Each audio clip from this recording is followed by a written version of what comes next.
Okay, so let's proceed to week 2. We have junior high school module mathematics 9 solving quarter 1 week 2 solving quadratic equation. So week 2. So ang uban na ay ingani or mostly sa inyo na ay week 2. So let's continue. Then pakibutang lang gyapon ko sa ngalan sa module front page sa inyong week 2. Then this one is the competency, that is the target nga unsa inyo makuha pagkahuman ani nga discussion. So we have how to learn this module na instruction aron unsaon para mas makatuon mo ani. Okay, then we have the icon. So icon chara na siya, just to identify or to icon para mabawan ninyo kung asa na mo dapit sa discussion. So we have solving quadratic equation lesson 2. Solving quadratic equation, what I need to know. Kindly read this one. So this one, tama na rata sa 2B. Lesson 2B, solving quadratic equation by factoring. Dani rata taman. So si lesson 2C, lesson 2D, naani siya sa third week. So maybe ma-receive ninyo on probably dili sure, dili final September 7. Pag-retrieve ninyo ani ma-receive ninyo si week 3 and 4. Pre-assessment. So same lang gyapon kanina, answer this one. What method can we use to solve a quadratic equation that can be written in the form unsa ni siya? Quadratic formula, factoring, answer this one, maybe encircle. Encircle the correct answer. Wala sa direction kung unsay himuon ani, encircle the correct answer. Ayon nag-show ang solution. Just encircle. Anyway, then proceed. So we have 1 to 16 and we have 7 to 20 on page 3. Then continue. So we have solving quadratic equation by extracting the square root. Square root. Diba? How to extract the square root. So, what I need to know, pakibasa. Then, what's in? Activity 1, extract me please. So, direction, determine the square root of the following radicals. Answer carefully the questions that follow. Mostly, ma-encounter na to ni grade, na sa grade 4. Diba? Square root, na sa grade 4. Unsa na mo karong grade 9. So, simple na ni kay sa inyo. Example, we have 49. Sa square root sa 49. Square root sa 81. Square root sa ingani. Square root ani. Square root ani. Square root ani. Example, what if, sir, we have square root of 98, or the square root of, example, we have the square root of 50. Na ba 50 ani? Number 6. Dili day. Square root of 75. 75. Square root of 75. Square root of 75. How to solve this one? Is this a perfect square number? Is this 75 ba a perfect square number? Ano sa ganun perfect square number? Number nga kung perfect square number is factor ana nga number nga parehas. Example, we have 100. So 100 is a perfect square number since ang iyang factor ani is 10 times 10. Parehas nga 10. Perfect square number. 10 times 10 is 100. So perfect square number si 100. How about 75? Naabay duha ka number nga kung imong i-multiply ang answer is 75. Probably naa pero naay point example, we have 75, 8.54375. So naituplok na sobra. So dili siya perfect square number. Kato lang ang integer katong perfect na number. Sana all ay perfect. Okay, then we have 75. So kung naay 75 is not a perfect square number, but pwede na to siya i-factor sa unsang paagi. Bungkago na to si 75 nga ang iyang factor ani is naay perfect square number. Sa unsang paagi, simply square root of 75 unsay factor ni ani nga ang iyang factor na ay perfect square number, or simply square root of 25, tama ba? Times 3. Tama ba? 25 times 3 is 75. Then, continue. Bungkagon, ibuwag ni sila duha. Kakuan ba? Break up. Sana break up. So, we have square root of 25 times square root of 3. Tama ba? Then, continue. Since 25 is a perfect square number, nganong perfect square number siya, na ay duha ka number, parehas nga duha ka number nga kung imong i-multiply, ang answer is 25. Unsa to nga number? We have 5. So simply 5 square root of 3. Then we have the answer.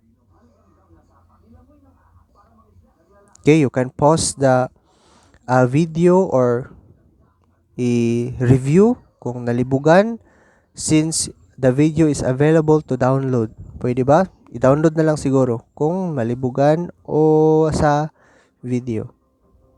Okay, then continue. We have process question. Answer 1 to 6. 1 to 6. Anyway, na space. Dahil nilang ibutang ang answer sa space provided. Next, process questions. How did you find its square root? So, palihog lang ko answer kung kuan. Tubagal lang good. Kay, for me to find out kung nasabtan ba yun. Ba? How many square roots do these numbers have? So, paki-answer lang ko ani, kaning, butangin lang good gamay. Butangin lang good gamay nga explanation nga nganong ingana siya. Nganong, kung unsa iyang gipangutana ani. Butangin answer, just for me to find out kung nasabtan ba gyud. Okay, activity 2. Notice my roots. Okay, nasa PCAS page. Direction. Give the square root of each numbers in the box and answer the questions below. Okay, isolve ninyo. Sa square root ni ani, square root ni ani, square root ni ani, square root ani, kani. What kind of numbers do we have in this activity? Okay, what kind of, paki-answer din pud ko, how did you find the square root of irrational numbers? Maybe kani siya pwede mo magamit og calculator or pwede mo magmano-mano. Find the square root of this number. Example, square root of 6. Solve this one. So unsang paagi? You can use the calculator or nami cellphone, like calculator sa cellphone. Solve this one, square root of 6. Then answer the following questions. How did you find the square root of irrational numbers? What kind of numbers do we have in this activity? Okay, continue. In the next activity, you will kaning blah blah blah. Read this one. This is for you. Okay, then next we have what's new. Activity 3, a lot of square. Direction, read and analyze the situation below. Answer the questions that follows. Okay, then we have, read this one. Mr. Mariano bought a square-shaped lot that measures 2,500 square meters for his future dream house. Moreover, he wanted to put his dream house particularly at the center of his property. The house has a dimension of 30 meters by 30 meters based on the floor plan. Draw an actual diagram to show the given. So this one, mag-drawing gid mo ani. Drawingan ninyo sa lot sa yuta or dili kani ang dimension sa yuta ni Mr. Mariano. I-drawing niyo. Please kindly provide your paper. Maybe coupon ban or mas mayo coupon ban since masinlo kong sa coupon ban. Then draw the actual diagram to show the given situation using the variable s as the length of one side of the lot. Write an equation that represents the area blah blah blah. Okay, then answerin ni himuan ninyo. A to F, A to F. Answer that one. Then, kung malibugan or galisudan, just contact me, then aron atong maaksyonan. Okay, then we have read this one. The activity you just have done shows a real life situation. Tinuod, di ba? Real life situation katong yuta ni Mang Mariano. Okay, then we have activity 4. I am quadratic. Use the quadratic equation below to answer the questions that follow. Okay, gamiton ninyo ni ang quadratic equation below aron maansiran ninyo ni. Okay, answer this one. Compare the three equations and make a statement to describe them. Okay, since describe, make a statement. So, tingali, provide your paper, i-attach lang dani, staple, aron akong mabasa, or kuan lang, butang ba i-emphasize ninyo kung asa to siya nga part. Example, activity 4, I am quadratic. Number 1, mo ninyong answer. Number 2, mo ninyong answer. Number 3, mo ninyong answer. To find out nga naka-align mo, nakasunod mo sa unsay naa sa inyong module. Then, read this one. Were you able, pangutanan ni siya, ayaw ni siya tubaga, but try to internalize sa imong kaugalingon kung nakasabot bagid ka. Anyway, all of this is just kaning walay solving ani, just to analyze kung unsa imong nasabtan, unsa imong nakuha daani nga mga statement and examples. Okay, let's continue. Then we have activity 5, real or not real. Okay. Activity 5, real or not real. Find the solution of each of the following quadratic equation and answer the questions that follow. Find the solution. Okay. Right, answer this one. Example, x squared equals 16. Unsa nga duha ka number, same identical number nga ang answer is 16.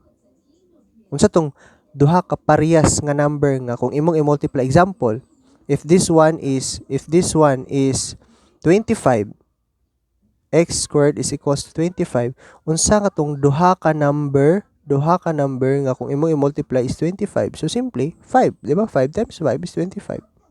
How about x squared is equals to 16? Unsa ting duha ka number nga kung imong i-multiply, ang answer is 16. How about this one? X squared plus 10 is equals to 10. Pila ka ni? Ba? Solve for this one. Then, this one. Kani simple ra gid kay ni. Di pa ka mag-ihap sa 1, nakaka-answer na ka. Okay, then, di pa ka mag-countdown, naka-answer na ka. Then, this one. Simple ra gyapon kayo. Di pa ka makaabot sa 5, nanay answer. Kung mag-ihap ka, di pa ka makaabot sa 5, nanay answer. Then, answer all of this. Kaning naa, 1 to 5. How did you obtain? Mura gyapon, kindly attach. Pwede katong dito sa PICAS, katong gi-attach ninyo dito isumpay si activity 5, real or not real. Then write down 1 to 5. 1 unsa imong kuan adto, how did you obtain the solution of each questions? Ibutang ninyo dito giunsa sa unsang paagi ninyo nakuha ang answer. Ba? Then sa number 2, mura gyapon, explain lang gud, maybe around 2 sentences or 3, 5 kung daghan pa gid inyong is gusto mong dako nga grado. So kamo bahala, pwede 1 sentence. For you, ang ako alang is to find out kung sa unsang paagi ninyo nasabtan kani nga mga example, kani nga mga equation. Sa unsang paagi ninyo ni nasabtan, sa unsang paagi ninyo ni nakuha. Okay, then read this one. Were you able to determine, para yapon ni sa inyo. This one is to evaluate kung nasabtan ba gyud. Okay? So next we have quadratic equation. Quadratic equations that can be written in the form x squared is equals to r, where r could be any real number, can be solved by the method called extracting square roots. This method is used by the following properties as a guide. Okay, next we have this one. This one, extracting the square root. If r is greater than 0, then x squared is equals to r. Has two real solutions or roots. X is equals to plus minus square root of r.